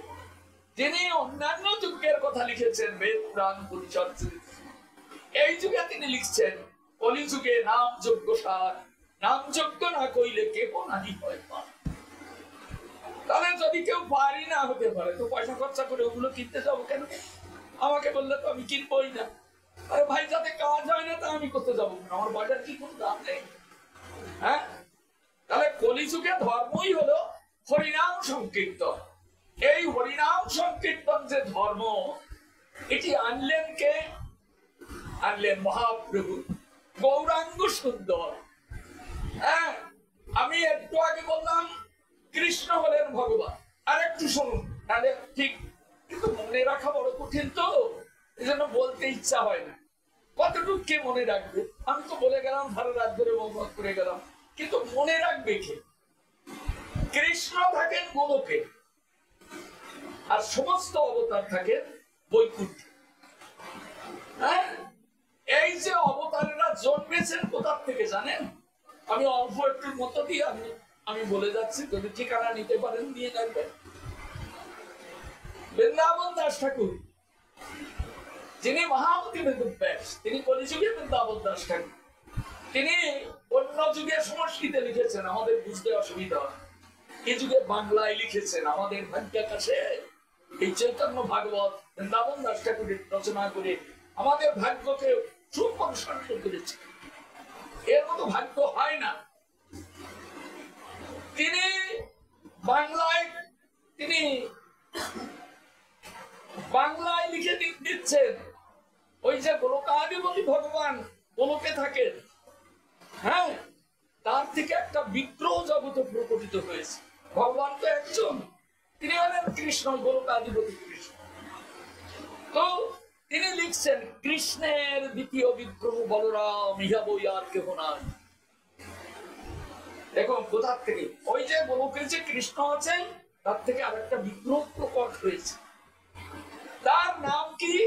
তার নাম হলো বলরাম। বলরাম প্রকটিত হয়েছে। বলরাম যখন প্রকট হলেন তখন কৃষ্ণ জিজ্ঞাসা করছেন, কৃষ্ণকে দেখছেন দুইজন, হ্যাঁ, তার থেকে প্রকট হয়ে কৃষ্ণকে দর্শন করছেন। তখন কৃষ্ণকে দেখে তিনি এত সুন্দর, হ্যাঁ, এত মাধুরীমাময়, তাকে দেখলে মনে হয় যেন তাকে একটু প্রণাম করি। সেই জন্য বলরাম কৃষ্ণ চরণে প্রণাম করে বলছেন, প্রভু আমার কি কাজ? বলরাম জিজ্ঞাসা করছেন, প্রভু বলছেন তুমি আমার সেবা করো। এই জন্য এখানে ভাগবতের সেব্য এবং সেবক দুটি নাম দেওয়া হয়েছে। সেব্য বিগ্রহ ভগবান, সেবক বিগ্রহ বলরাম। কি সেবা করবো প্রভু আমাকে বলে দিন, কেননা আপনার পিছনে পিছনে আমি চলছি, আপনাকে একটু সেবা করব, কিন্তু কোনটা সেবা করবো তা যদি আমি না জানতে পারি তাহলে আপনাকে কি বলবো? তো যখন যেটা দরকার সেইটা তো আমাকে জানতে হবে, সেবাটা কি। তখন কৃষ্ণ বলছেন তুমি জগৎ সৃষ্টি করো, জীব সৃষ্টি করো। ভগবানের ইচ্ছায় আমরা এরকম সৃষ্টি হয়েছে। দেখুন এক কলম বলে যাচ্ছি, টেনে যাচ্ছি, একটু শুনে নিন, কাজে লাগবে। হ্যাঁ, কৃষ্ণের দ্বিতীয় বিগ্রহ বলরাম, ইহা বই আর কেউ নাই। বলরামকে ওই গোলক থেকে নামিয়ে দিলেন, তুমি নামো, জগৎ সৃষ্টি করো, জীব সৃষ্টি করো। 90 কোটি যোজন নামলেন বলরাম। যোজন বুঝবেন? বুঝবেন না, না বুঝালে বুঝবেন। 2 মাইল হলে 1 পুরুষ হয়, এটা সবাই জানে। 4 পুরুষ হলে 1 যোজন হয়। তাহলে 90 কোটি যোজন যদি বলরাম নামে কত পথ নেমেছে, কাগজ কলমে হিসাব করে দেখছে কত মাইল নেমেছে। হ্যাঁ, এটি হিসাব করে দেখুন। সেইখানে নেমে বলরাম হাঁপায় গেছে, আমি কোথায় যাচ্ছি প্রভু, আমি কিছু বুঝতে পারছি না, আমার সঙ্গী সাথী না হলে আমার এখন ভয় দিচ্ছে। ভগবানকে যখন বলরাম প্রার্থনা করলেন তখন ভগবান কি করলেন? দাঁড় করিয়ে দিলেন, আমি ওইখানে দাঁড়াবো। দাঁড়িয়ে গেলেন বলরাম। বলরাম তখন প্রার্থনা করছেন, প্রভু এ বৃহৎ সৃষ্টির মধ্যে আমি একা কি করে করবো, আমাকে কিছু সঙ্গী সাথী দিতে হবে। তখন ওই যে প্রার্থনা মানে কি, চোখ বুঝিয়ে শান্ত চিত্তে ভগবানকে হৃদয় অনুভব করার নামই হলো ভগবত ধ্যান এবং প্রার্থনা। হ্যাঁ, চোখ খুলে দেখে বলরামের ভেতর থেকে 4টি বিগ্রহ প্রকটিত হয়েছে। চারদিকে 4 জন বেরিয়ে দাঁড়ালেন। হ্যাঁ, প্রথম যে বুয়োটা বেরোলো, এই বুয়োটির নাম হলো বাসুদেব, মনে রাখবেন। দ্বিতীয় যে বুয়োটি প্রকাশ পেল, এই বুয়োটির নাম হলো শঙ্কর্ষণ। তৃতীয় বুয়ের নাম প্রদ্যুম্ন, চতুর্থ বুয়ের নাম অনিরুদ্ধ। এটাই বলরামের চতুর্ভুজ। এই 4টি কায়া। এখন বলরাম চিন্তা করছেন কোনটাকে কোন কাজে লাগাবে। যিনি বাসুদেব তাকে বসিয়ে রাখলেন, তুমি বসে থাকো, কেননা এর মধ্যে দেখতে পাচ্ছি ভগবত গুণ আছে, ভগবানের গুণ এর মধ্যে দেখতে পাচ্ছি, দেখতে পাচ্ছি। বাবা তো ছেলের গুণটা ভালো বুঝে না।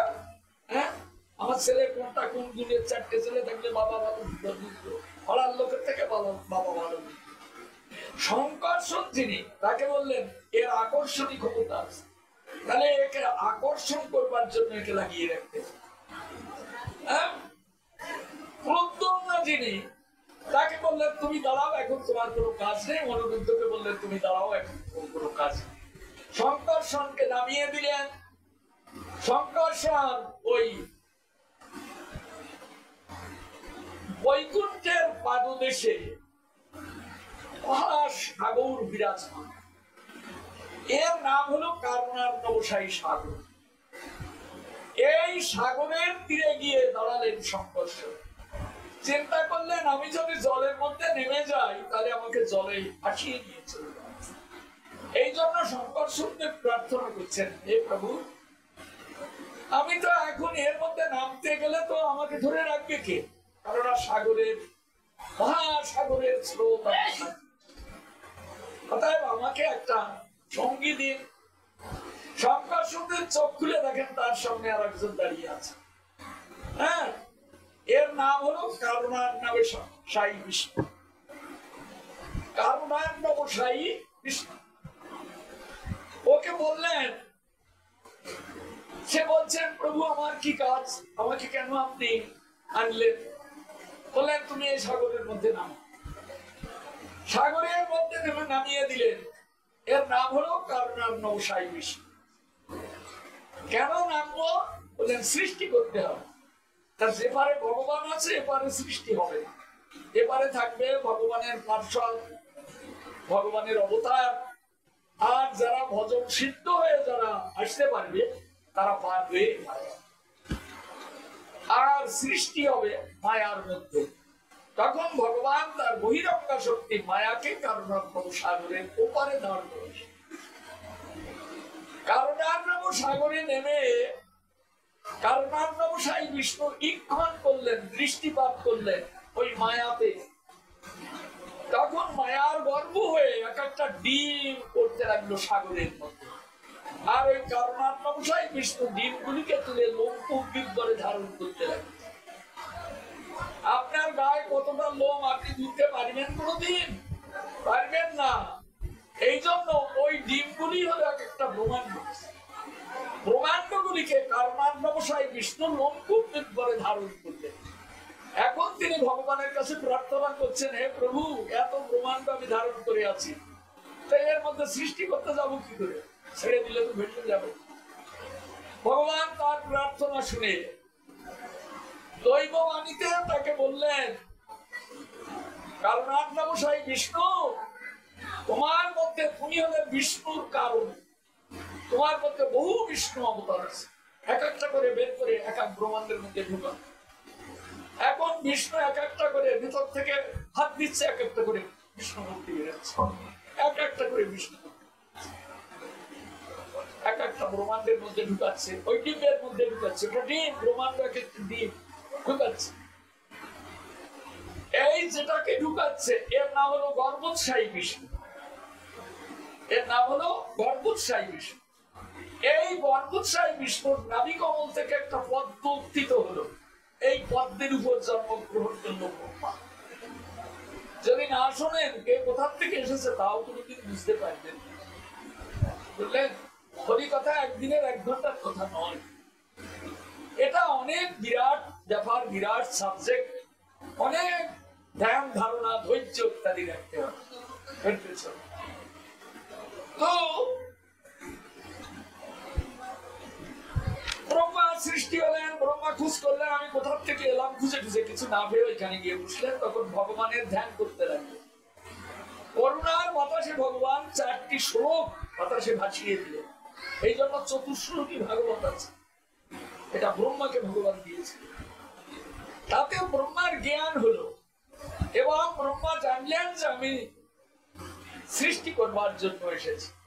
ভগবান তাকে 5টি উপাদান দিলেন, ক্ষিতি, অব, তেজ, গুরুত্ব। ব্রহ্মা এই 5টি উপাদান দিয়ে সৃষ্টি করতে লাগলো, কিন্তু কাউকে চালাতে পারলো। ভাস্কর যেমন মাটির প্রতিমা গড়ে ওই দাঁড়িয়ে থাকে, এটাকে চালাতে পারবে কি না? ঠিক তেমনি হ্যাঁ, ওই কাঁধে করে নিয়ে যাচ্ছে বলহরি, ওটা দেহ নয়, কিন্তু আর চলার ক্ষমতা নেই। কেননা ওর মধ্যে যেটা দরকার ছিল সেটা বেরিয়ে গেছে। ওইটা কে দেন? আমরা কি খোঁজ করে দেখেছি? ওইটা কে দেন যে বেরিয়ে গেলে আমরা নীরব নিথর হয়ে যাব? সেটা কে দিলেন? ভগবান বলছেন গীতা বাক্যে, গীতা বলুন ভালো করে বুঝতে পারবেন, এটা কে দিলেন? ভগবান অর্জুনকে বলছেন, অর্জুন ঈশ্বর সর্বভূতানাং হৃদ্দেশে অর্জুন তিষ্ঠতি ভ্রমায়ান সর্বভূতানি যত্র রূঢ়ানি মায়য়া। এই সংসারটা মায়াময়, মায়া দিয়ে গড়া। হ্যাঁ, এই প্রপঞ্চের সবকিছুই মায়াময়। এই জন্য এই মায়ার জিনিস চলে না, অচল। মায়ার জিনিস সব অচল। এই জন্য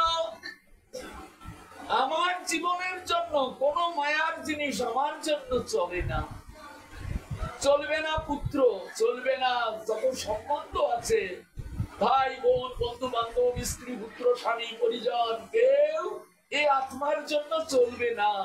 এই আত্মার জন্য চলবে একমাত্র গোবিন্দের কৃপা। আর এই জন্য ভগবান বলছেন ঈশ্বর সর্বভূতান, সবার মধ্যে ঈশ্বর আছে, ঈশ্বর ভগবান আছে।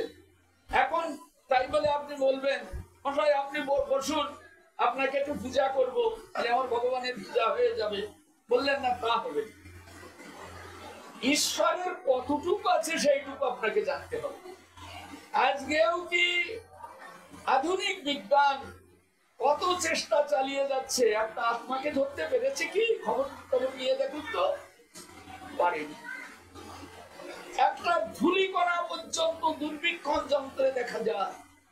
তাহলে আত্মা কত ছোট যে তাকে কিছু দিয়েই ধরা যায় না, দেখা যায় না। ওই যে চিকনটুকু, ওইটুকু ভগবানের অনুচৈতন্য।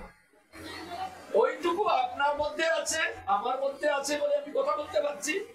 এখন যদি বেরিয়ে যায় এই খাচ্ছি হয়ে গেল। ওইটুকু আছে, ওই অনুচৈতন্য। ওই অনুচৈতন্যটাই হলাম আমি। আমার কাজ কি? বিভু চৈতন্য হলেন ভগবান। তাই এই অনুচৈতন্যের কাজ ওই ভগবানের সেবা করা, এটাই হলো কাজ। যদি না করি তাহলে তার সঙ্গে আমি বেঈমানি করছি। হ্যাঁ, আমার গতি হবে ঘোর নরকে। তার জন্য ভগবান সব ব্যবস্থা করেছে। তাহলে এই যে ব্রহ্মাণ্ডগুলির কথা শুনলেন, এক একটা মায়ার ডিম। কারণান্বসায়ী সেগুলি লক্ষ্যের পরে ধারণ করে আছে। গর্ভোৎসাহী বিষ্ণু তার ভিতরে প্রবেশ করেছে। 14 তলা যে নালাটা, সেই নালাটার উপর ব্রহ্মা সব থেকে উপরের তলা। আর এই যে 14 তলের কথা আমরা বলেছি, এটা ওই ভাবটা। এখন গর্ভোৎসাহী বিষ্ণু বলছেন, প্রভু এটা তো না হলে তৈরি করে রাখলাম, কিন্তু আমি নাড়াচাড়া করলে তো পড়ে যাবে। হ্যাঁ, এমনিতে আপনি জলের উপর শুয়ে আছেন, তারপরে যদি উনি নাড়াচাড়া করেন তাহলে পড়ে যাবে। এই জন্য ভগবান বললেন তুমি ধরে রাখ। তখন ভগবানের কৃপায় গর্ভোৎসাহী বিষ্ণু থেকে আর একটি বিষ্ণুমূর্তি প্রকটিত। এনার নাম হলো ক্ষীরোৎসাহী বিষ্ণু। এক মূর্তি লক্ষ্মী প্রকটিত হলো ওনাকে সেবা করবার জন্য। তারা দুইজনে ক্ষীরোদ সাগরে চলে গেল। ওই ক্ষীরোদ সাগরে শুয়ে তুমি এই ব্রহ্মাণ্ডগুলিকে দর্শন করো, এটা পড়ে টলে না যায়, খেলা দিয়ে রাখবে, এটা তোমার কাজ। এখন ইনি হলেন ক্ষীরোৎসাহী বিষ্ণু। ইনি চিন্তা করতে লাগলেন, আমার জলে ভাসিয়ে দিল, জলের উপর আমি কতদিন বাস করব। তখন উনি ভগবানের ধ্যান করতে লাগলেন। ধ্যান করতে লাগলে ভগবান ওনাকে আর এক মূর্তি ওনার ভেতর থেকে প্রকট করালেন। ইনি কে জানেন? ইনি হলেন অনন্তদেব। অনন্তদেব প্রকট হলো অনন্ত মাথা নিয়ে। তখন উনি অনন্তদেবকে বলছেন, অনন্তদেব তুমি একটু সেবা করো। কি সেবা? তোমার অনন্ত মাথা, প্রত্যেক মাথায় এক একটা ব্রহ্মাণ্ড তুমি ধারণ করো, তুমি বলিয়া আরোপ করো। অনন্তদেব মাথায় ব্রহ্মাণ্ড ধারণ করে আছে। উনি বলছেন আমি কি পাবো, যে খাটবো তারপরে পারিশ্রমিকটা দেব। হ্যাঁ, তখন ক্ষীরোৎসাহী বিষ্ণু বললেন, তোমার মাথার উপর একদিন ভগবান নেমে আসবে, তুমি ধারণ করো। ভগবানকে পেলে আবার কি চাই, আর কোনো চাহিদা থাকে? তখন ওই মাথার উপর ধারণ করে রাখলেন, কিন্তু ভগবান তো নামেন না। ভগবান কখন স্বয়ং ভগবান ওই নামের কঠোর। একান্ত চতুর্দিকে এক মন্বন্তর, 14 মন্বন্তরে একবার মাত্র নামেন জগৎ নামছে না। অনন্তদেব বলছেন আমি ছেড়ে দেবো, আমি ধরে রাখতে পারবো না, এত ভার ধরে রাখবো আর ভগবান নামে না। তখন অনন্তদেব ছেড়ে দেবে বলে ক্রোধ হলো। যখন ক্রোধ হলো, সেই ক্রোধ থেকে একটি ধ্বংস মূর্তি প্রকটিত হলো ত্রিশূল হাতে। এনার নাম বাবা ভোলানাথ। আপনারা হয়তো অনেকে বলবেন, অনেকে শুনি আমি তার পিছনে পিছনে শুনবো না, ভাই তুমি ভুল বলছো। শুনি বাবা ভোলানাথ হলো বড় ভগবান, কিন্তু জেনে রাখুন ভগবানের অষ্টম অবতার হলো বাবা ভোলানাথ। হিসাব করে দেখুন, স্বয়ং ভগবান গোলকাধিপতি, দ্বিতীয় হলেন বলরাম, তৃতীয় হলেন কারণাগ্নবসায়ী বিষ্ণু, চতুর্থ হলেন গর্বোৎসাহী বিষ্ণু, পঞ্চম হলেন ক্ষীরোৎসাহী বিষ্ণু, ষষ্ঠ হলেন অনন্তদেব। এর মধ্যে একটা রেখে গেছি, কোনটা জানেন? হ্যাঁ, শঙ্কর্ষণ রেখে গেছি। হ্যাঁ, সপ্তম হলেন এই অনন্তদেব, আর অষ্টম হলেন বাবা ভোলানাথ। বুঝলেন কত সিঁড়ির নিচে বাবা ভোলানাথ। এখন অনন্তদেব বলছেন তোমাকে তুমি আমার কোন ধর্ম থেকে সৃষ্টি হয়েছে, আমি যা বলবো তাই তোমার করতে হবে। কি করতে হবে বলে সব ভেঙে চুরমার করে আমি কাউকে ধরে। বাবা ভোলানাথ বলছেন প্রভু কি বলছেন, এমন সুন্দর সৃষ্টিটা আমি ভেঙে দেবো কেন, এত সুন্দর করে গড়া। বলেন আপনার অভিপ্রায়টা কি সেইটা বলুন। আমার অভিপ্রায় আমার মাথার উপর ভগবান আসবে, তাই আমি এই ব্রহ্মাণ্ডগুলিকে ধরে রেখেছি, সে আসে না। তখন বাবা ভোলানাথ বলছেন তাহলে তাকে আমি ডাকি, আমাকে সুযোগ করে দিন। অনন্তদেব তখন বললেন তাকে এমনিতে ডাকা যায় না, তাকে ডাকতে গেলে মন্ত্র নিতে হয়, দীক্ষা নিতে হয়। এখন অনন্তদেব বাবা ভোলানাথকে দীক্ষা দিয়ে বললেন যাও নির্জন স্থানে গিয়ে ভজন করো, তাতে তিনি তাড়াতাড়ি নেমে আসেন। এই জন্য বাবা ভোলানাথ একটা জায়গা পেলেন, তার নাম কৈলাস পর্বত। সেই কৈলাস পর্বতে নির্জন স্থানে বাবা ভোলানাথ ভজন করতে থাকে। হ্যাঁ, কিন্তু ভগবান এখনো পর্যন্ত তাকে কৈলাসে গিয়ে দেখা যায় এখনো। তবে বাবা ভোলানাথ ভজনের শিরোমণি, বৈষ্ণব নাম শ্রেষ্ঠ শম্ভু। জগতে যত বৈষ্ণব জন্মগ্রহণ করেছে তার মধ্যে সর্বোত্তম হলেন এই শম্ভু। হ্যাঁ, তো ব্রহ্মা তাকে দেখতে পান না, বাবা ভোলানাথ তাকে পান না, দেবতাদের অধিপতি ইন্দ্র তাকে পান না। আজ আমি কোন ক্ষুদ্র জীব এই ভারতবর্ষে এসে আজকে আমি আশা করছি আমি একবার ভগবানকে দেখব। যাদের দেখবার প্রবৃত্তি জাগে তারাই তো ভগবানের জন্য কোন উৎসব অনুষ্ঠান ইত্যাদি করে। কি জন্য? এগুলো কিন্তু টাকা পাবো, দোকান পাবো, ব্যবসা পাবো, ছেলে পুত্র পরিজন পাবো, এর জন্য নয়। কিন্তু এটা এই যে চিকনটি ভিতরে আছে তার যে প্রভু, তাকে পাওয়ার জন্য। যদি কোনদিন তাকে পাওয়া যায় তবে অনন্তকাল ধরে আমরা জন্ম আর মৃত্যুর স্রোতে ভেসে যাচ্ছি, পাই না এই সংসার সাগরের। যদি কোনদিন তাকে দেখা পাই তবে তিনি কৃপা করে আমাকে নিয়ে যাবেন তার সেই নিত্য আনন্দময় ধামে। এই জন্য ওই ধামে গেলে আর এই জগৎ সংসারে এই কীট পতঙ্গ স্থাবর জঙ্গম মানুষ দেবতা কোনো কিছু হয়ে আর জন্মাতে হবে না। ভগবানের নিত্য লীলার নিত্য পরিকর হয়ে আনন্দময় ভগবানের সেবা করে তিনি কৃতকৃতার্থ। এই জন্য ভগবান আমাদিগকে সৃষ্টি করে আবার করুণা করে দিতে এসেছে। এইবার শুনুন, বেশি কথা বললে অনেক সময় যাবে, ধৈর্য হারায় ফেলবে। এইবার মহাপ্রভুর কিঞ্চিত কথামৃতে আমরা ঢুকে পড়লাম। মহাপ্রভু হলেন স্বয়ং ভগবান শ্রীকৃষ্ণ। এই শ্রীকৃষ্ণ বৃন্দাবনে এসেছিলেন সত্য মন্বন্তরে অষ্টবিংশ চতুর্যুগের দাপরের শেষ ভাগে। এই বৃন্দাবনে এসেছিলেন। অন্যান্য যুগে বৃন্দাবন ছিল না। যুগাবতার এসে যুগ অবতার যে যে লীলা ভগবান তাদের করতে বলেছেন তারা তাই করেছে। কিন্তু সপ্তম মন্বন্তরে অষ্টবিংশ চতুর্যুগের দাপরের শেষ ভাগে স্বয়ং ভগবান গোলক থেকে ভূলোকে নেমেছেন। তিনি প্রতিজ্ঞা করে নেমেছেন তিনি আর কোথাও যাবেন না। বৃন্দাবনম পরিত্যাজ্য অপাদমে গচ্ছামি, আমি বৃন্দাবন পরিত্যাগ করে এক ভাব কোথাও যাব, এক ভাব। তাই তিনি নেমে এসেছেন এই মধুর বৃন্দাবন। এই বৃন্দাবন ব্রহ্মার সৃষ্ট স্থান নয়।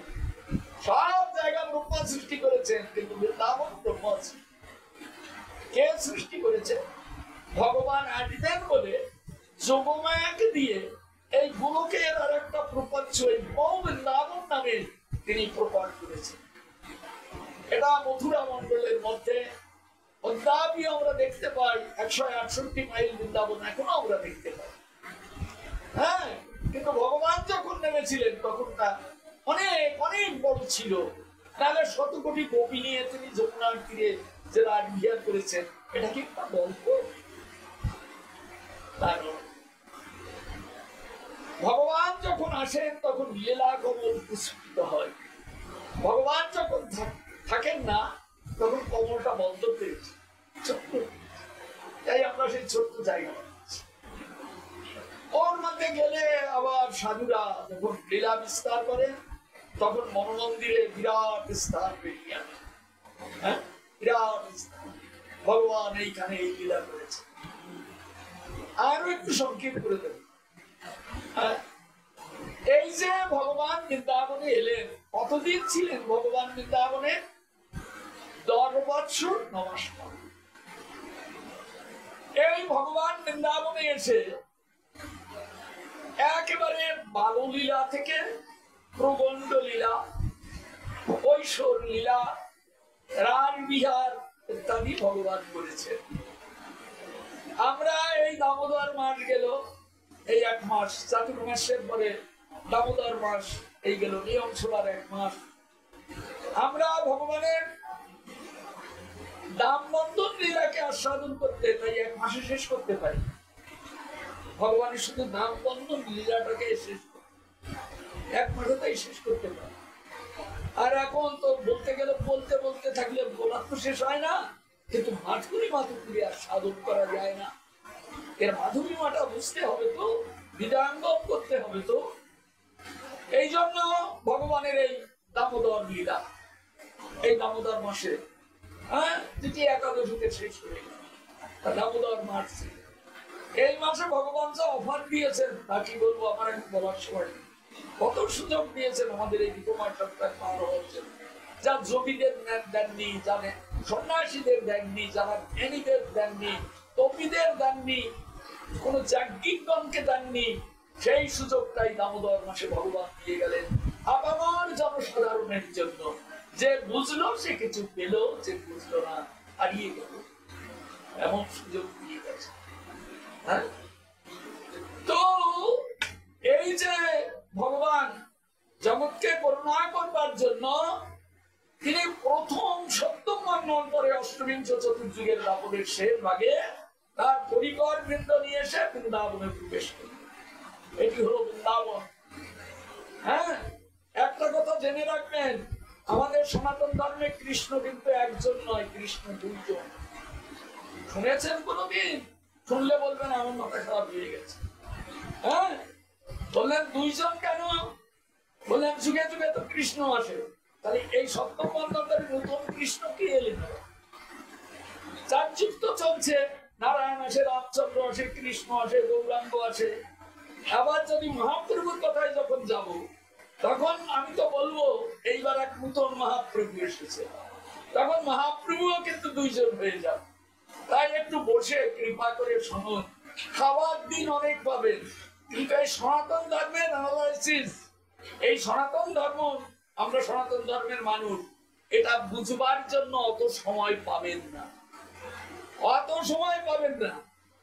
হ্যাঁ, এই জন্য যদি ইচ্ছা করেন তাহলে একটু বসে শুনুন, শুনিলেই হয় হিত। বৃন্দাবন দাস ঠাকুর লিখলেন, আপনি শুনুন, শুনলে আপনার কল্যাণ হবে,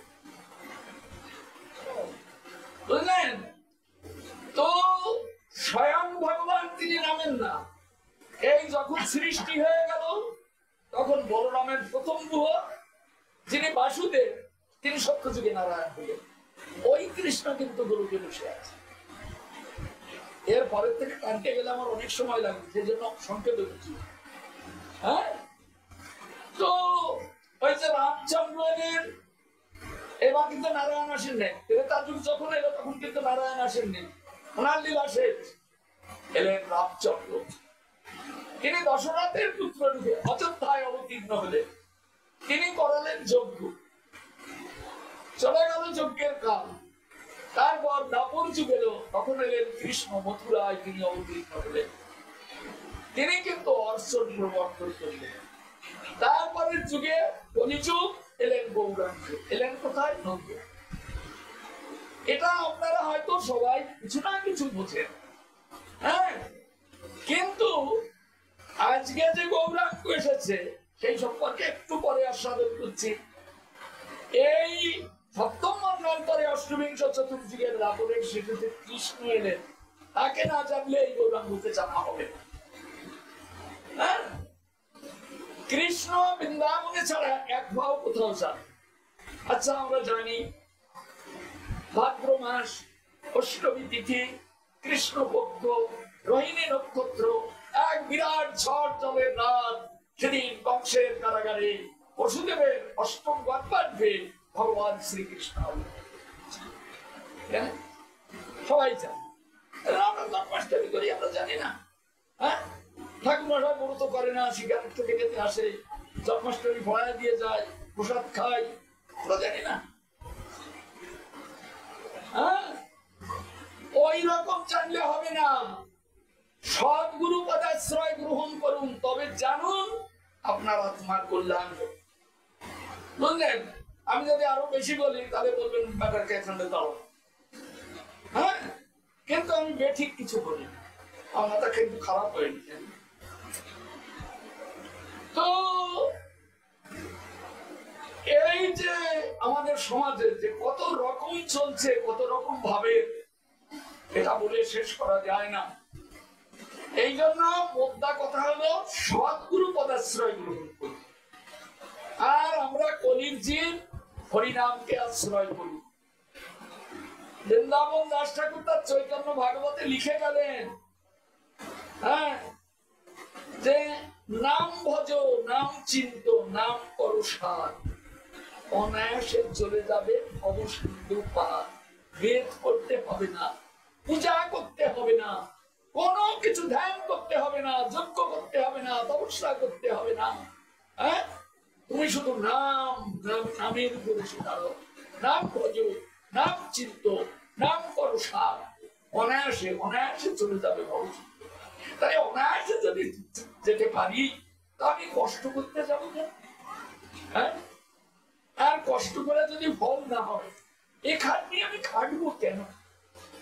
যারা খাটে তারাই হলো পোকা, তাদের মাথায় ঘিলু নেই।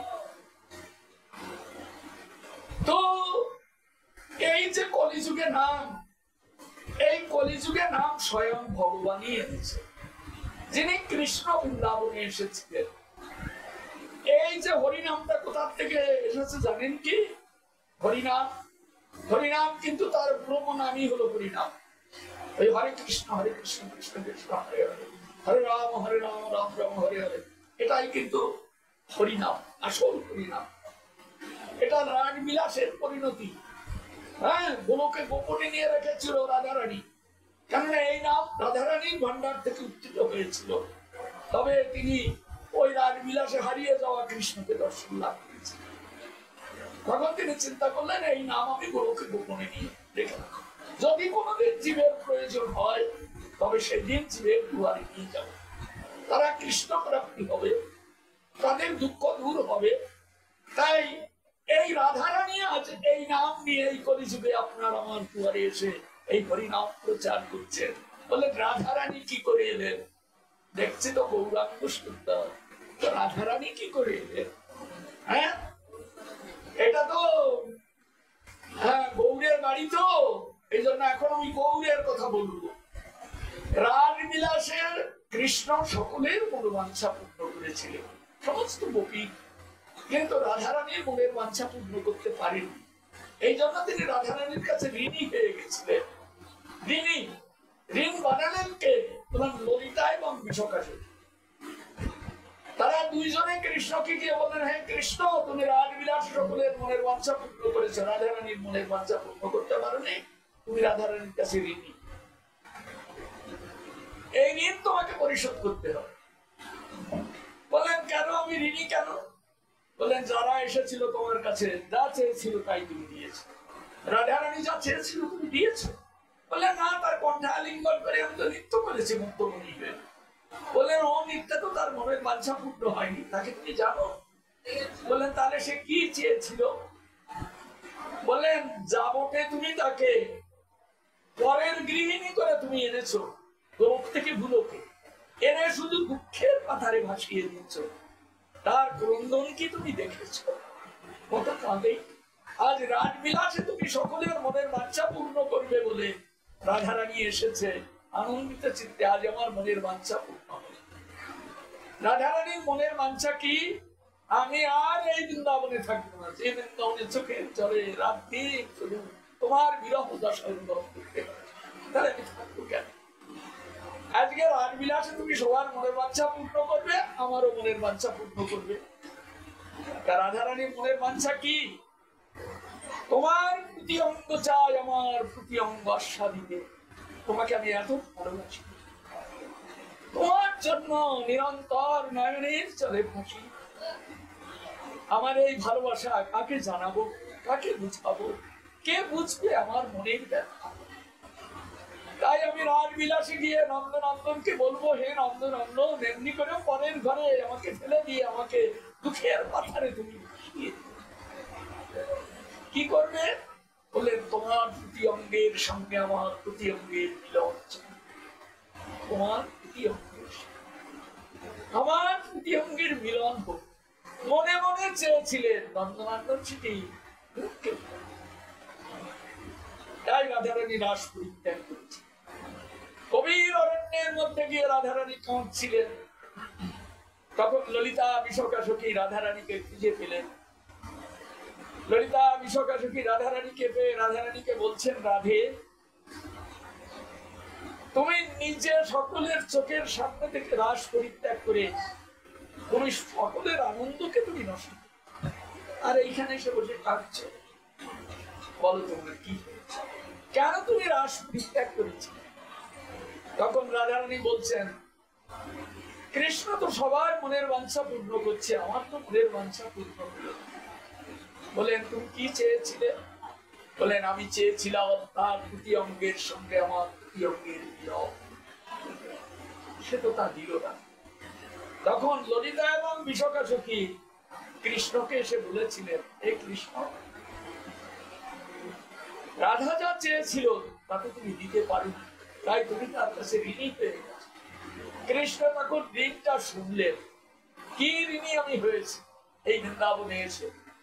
জগদানন্দ এই ঋণের কথা বর্ণনা করেছেন শ্রীবাসঙ্গমে। জগদানন্দ দেখবেন স্বপ্নবিলাস লেখা আছে, স্বপ্নবিলাসে লেখা আছে, নিধুবনে দুই জনে চৌদিকে সখীগণে শুতি আছে রসের আলো, নিঃশেষে মৃদুমুখী উঠিলেন স্বপ্ন দেখি, কাঁদি কাঁদি কহে বলুন উঠো উঠো প্রাণনাথ, কি দেখিলাম অকস্মাৎ, এক যুবা গৌর বড়, কিবা তার রূপঠাম, যিনি কত কোটি কাম, রসরাজ রসের সদর, নবজল ধর রূপ রসময় রসকূপ, ইহা বই না দেখি নয়নে, চতুর্ভুজ আদি কত, বনের দেবতা যত, দেখিয়াছি এই বৃন্দাবনে, তাহে বিরমিত মন নাহি বেল ভুনাচল, গৌরাঙ্গ হরিল মোর মুন্ডে, এতে কহিতে ধনী মূর্ছা প্রায় ভেল জানি, ইদান্ত রসিক নাগর, কোলেতে করিয়া ধনী মুখ চলবে বেরি বেরি, রিয়া জগদান শুভ। হ্যাঁ, শ্রীবাস অঙ্গনে জগদানন্দ মহাপ্রভুর নৃত্য গীত দেখে বলছেন, কে নাচছে দেখেছো? দেখেছো? সেই নিধুবনে দুইজনে চৌদিকে সখীগণে, মানে ভগবানের কৃষ্ণ লীলায় যে 4 প্রকার প্রেম নিয়ে তিনি বৃন্দাবনে এসেছিলেন, দাস্য সখ্য বাৎসল্য মেরু, এই রাত্রিতে ভগবান সখীদের নিয়ে যে লীলা করেন এটা হলো মধুর লীলা। এটা আর কেউ জানে না, সখারা জানে না, বাৎসল্য প্রেমের অধিকারিণী মা যশোদা জানে না, দাস্য প্রেমের অধিকার যাদের তারা জানে না, শুধু কান্তা প্রেমের অধিকার যারা তারাই জানে। নিধুবনে কিভাবে ভগবান কুঞ্জ রচনা করে লীলা বিহার করে। শেষ লীলা 10 বৎসর নমস্কার ব্রজ লীলা হয়েছে, তার মধ্যে নিধুবনের শেষ লীলা, তারপরে আর হয় শেষ লীলা। ভগবান রাত্রিতে চলে গেছেন। এই যে লীলাগুলি হয় তার ইঙ্গিত দেয় বৃন্দা দেবী কোন কুঞ্জে আজকে লীলা হবে। রাধারানী সখীদের নিয়ে রাত্রিতে চলে যায়, কখনো যাবতে থাকে, কখনো বা বর্ষণায় থাকে, সখীদের নিয়ে চলে যায় কুঞ্জ রচনা করে। আর নন্দনন্দন নন্দগ্রাম থেকে মাকে ঘুমিয়ে রেখে তিনি চলে যান অপ্রাকৃত নবীন বদন। কুঞ্জে গিয়ে প্রবেশ করেন, তারা প্রাণ ভরে গোবিন্দকে সেবা করেন, তারপরে বৃন্দাবনে বিহার করেন, তারপরে আবার ফিরে আসেন, গোবিন্দকে সেবা করেন। কখনো বা পুষ্প সজ্জায় ভগবানকে শয়ন করান, রাধারানীকে শয়ন করান। আজকে সখীরা এমন কুঞ্জ তৈরি করেছে, ফুলের কুঞ্জ, ফুলের বাসর, ফুলের চাদোয়া, ফুলের খাট, ফুলের বালিশ, ফুলের মশারি, সুন্দর করে রাধা কৃষ্ণকে শয়ন দিয়েছে। হ্যাঁ, দ্বারক দেশে তমাল বৃক্ষে 2টি পাখি বসে আছে, একটার নাম সুখ এবং একটার নাম সার। গোবিন্দ যখন কুঞ্জে শয়ন করেছেন তখন এক এক সখীর এক একটা সেবা আছে। হ্যাঁ, নানা বাদ্যে তুঙ্গবিদ্যা ইন্দু রেখা আছে নর্তনে।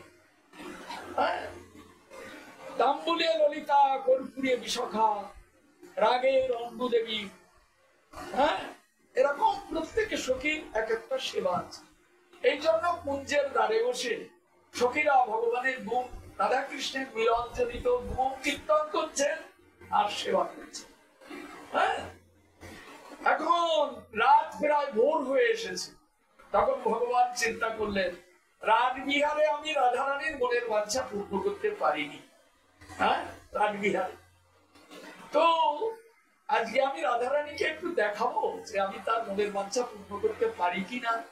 কিন্তু এই লীলায় তো আর হবে না, এরপরে যদি আর কোনোদিন জগতে যাই তখন আমি এই লীলাই করব, তার মনের বাঞ্ছা পূর্ণ করব।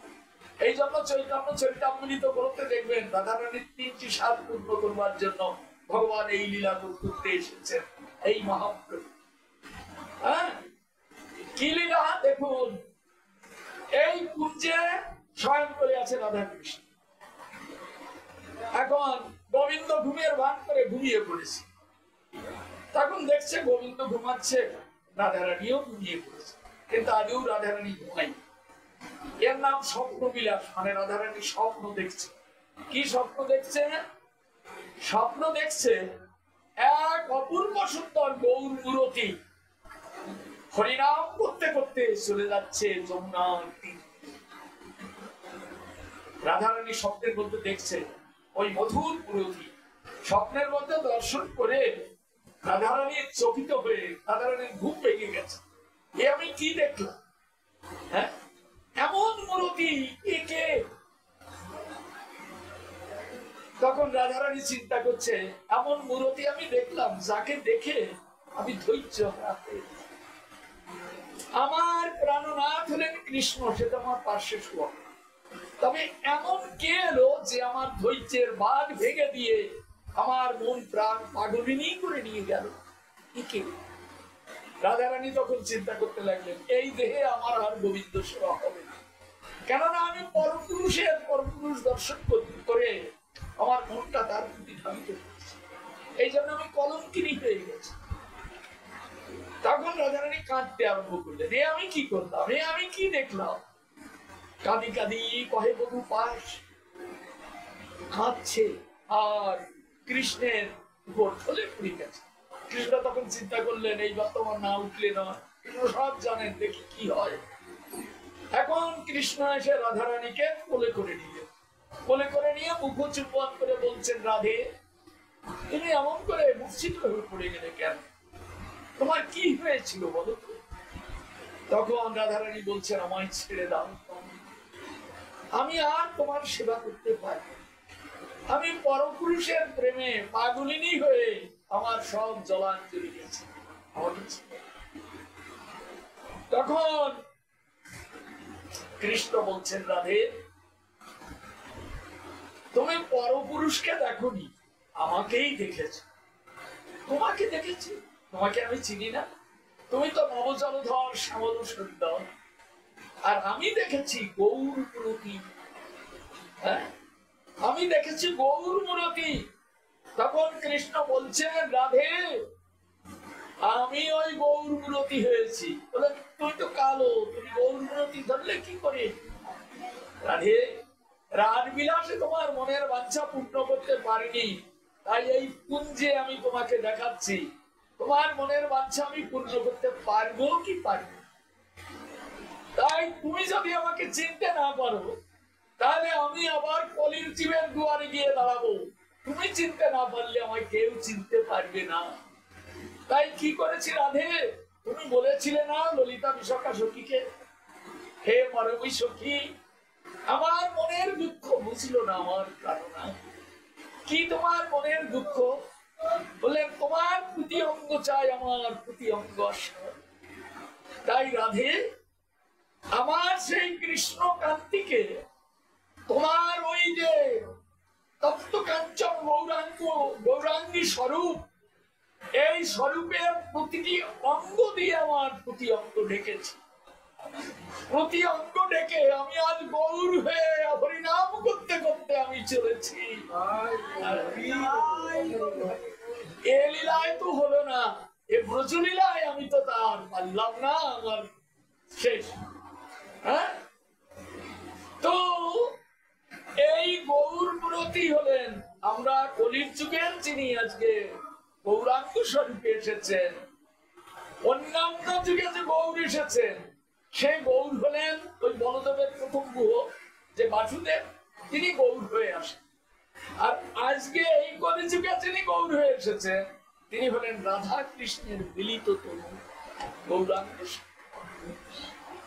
শুনুন, আর একটা কথা বলেছিলাম না, দুইজন কৃষ্ণ।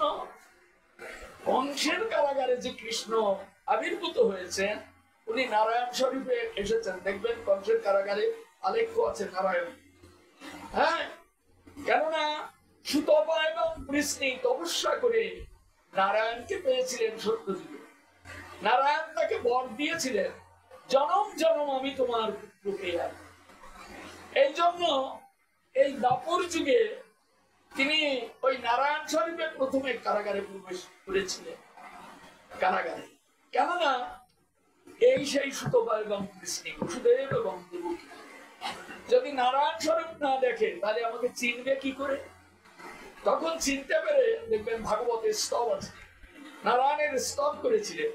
তখন চিন্তা করলেন আমার এই স্তব করার সময় নয়, কেননা একে যদি কংস দেখতে পায় এখনই টেনে নিয়ে মেরে ফেলে দেবে। ভগবান মায়া সঞ্চার করলেন, দৈববাণী হলো আমাকে নিয়ে গোকুলে রেখে। হ্যাঁ, তাই বসুদেব গোকুলে তাকে নিয়ে রেখে। যশোদার তখন একটি পুত্র হয়েছিল, একটা কন্যা হয়েছিল। কন্যাটির কথা বললেন, কন্যাটিকে তুমি নিয়ে আসো। কিন্তু যে পুত্রটি হয়েছিল সেটি অন্ধকার, গাঢ় কালো অন্ধকার, আর ওকে দেখতে গেলে গোপী আনুগা ভোজন করতে হয়। বসুদেব তো তা কোনোদিন করেননি। এই জন্য বসুদেব ওই পুত্রকে আর দেখার চেষ্টাও করেননি, ওর পুত্র রেখে কন্যাটিকে নিয়ে চলে এসেছে।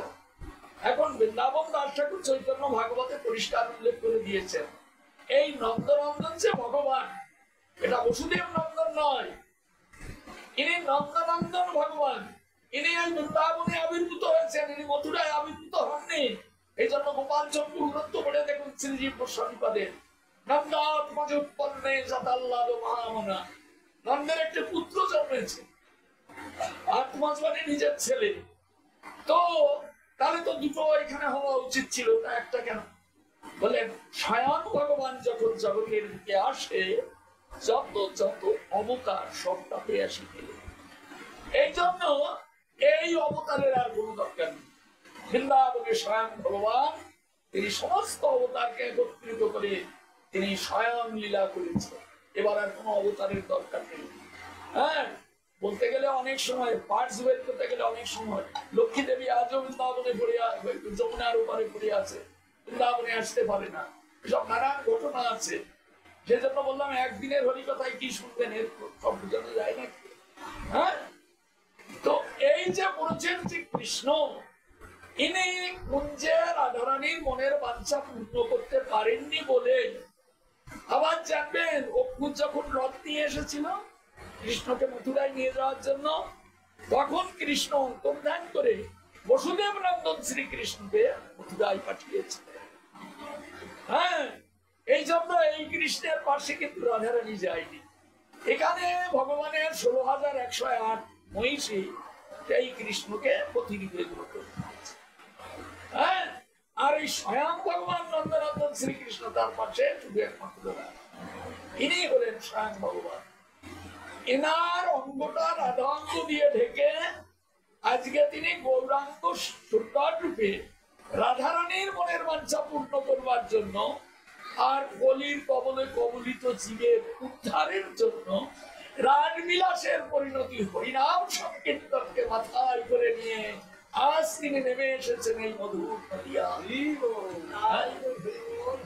এই জন্য দেখুন শ্রীরূপ গোস্বামী পাদ তিনি লিখেছেন, অনর্পিত চরিং চিরাত করুণায় অবতীর্ণ করুন সবাত্ময়ত উন্নত উজ্জ্বল রসাং স্বভক্তি শ্রিয় হরিপুরট সুন্দর দুটি কদম্ব সন্দেহিত সদা হৃদয় কন্দরে স্ফুরত অসচিনন্দন।